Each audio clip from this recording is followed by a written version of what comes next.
વિશ્વવિખ્યાત statue of unity હાલ ઉનાળાની કાળઝાળ ગરમીની વચ્ચે પ્રવાસીઓના આકર્ષણનું કેન્દ્ર બન્યું છે.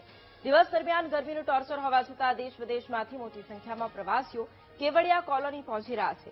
અહીંયા તેઓ વિશ્વની સૌથી ઊંચી પ્રતિમા અને તેની આજુબાજુ વિકસિત કરવામાં આવેલા પ્રવાસન સ્થળોની મુલાકાત લે છે. ગરમીની વચ્ચે પ્રવાસીઓ આરામથી હરી ફરી શકે તે માટે ખાસ વ્યવસ્થા પણ કરવામાં આવી છે. પ્રવાસીઓ માટે એસી બસ સેવા ઉપલબ્ધ કરાવવામાં આવી રહી છે, જેમાં બેસીને પ્રવાસીઓ statue of unity, valley of flowers, જંગલ સફારી, આરોગ્ય વનની મુલાકાત લઈ શકે છે.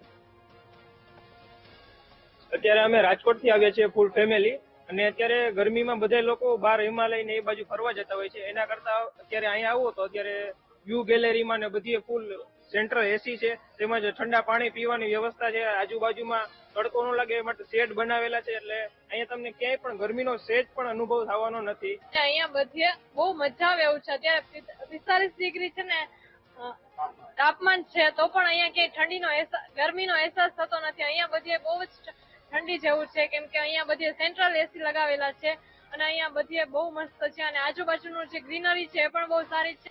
અહીંયા સરદાર વલ્લભભાઈ પટેલનું સ્ટેચ્યુ આવેલું છે, જ્યાં કે બહુ સરસ સુવિધાઓ સરકારે આપી છે. મોદી સાહેબનો ખૂબ ખૂબ ધન્યવાદ કરવો જોઈએ કે આપણને આટલી બધી વ્યવસ્થાઓ મળે છે.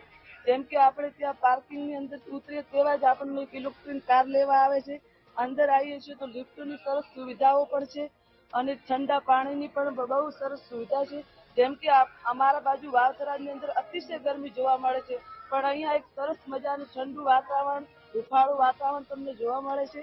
शेडेड वॉकवेज यहाँ कंस्ट्रक्ट किए गए हैं, उसमें स्प्रिंकलर की व्यवस्था की गई है, जगह जगह लोगों के बैठने के लिए शेड्स का अरेंजमेंट किया गया है. जैसा कि आप लोग जानते हैं कि ऑलरेडी 55 जैसी एसी बसेस टूरिस्ट के फ्री मूवमेंट के लिए अवेलेबल हैं. उसके अलावा जितने हमारे अट्रैक्शंस हैं वहाँ पे proper drinking water facility available हो, शेड हो, हर जगह की एयर कंडीशनिंग प्रॉपर तरीके से काम करे.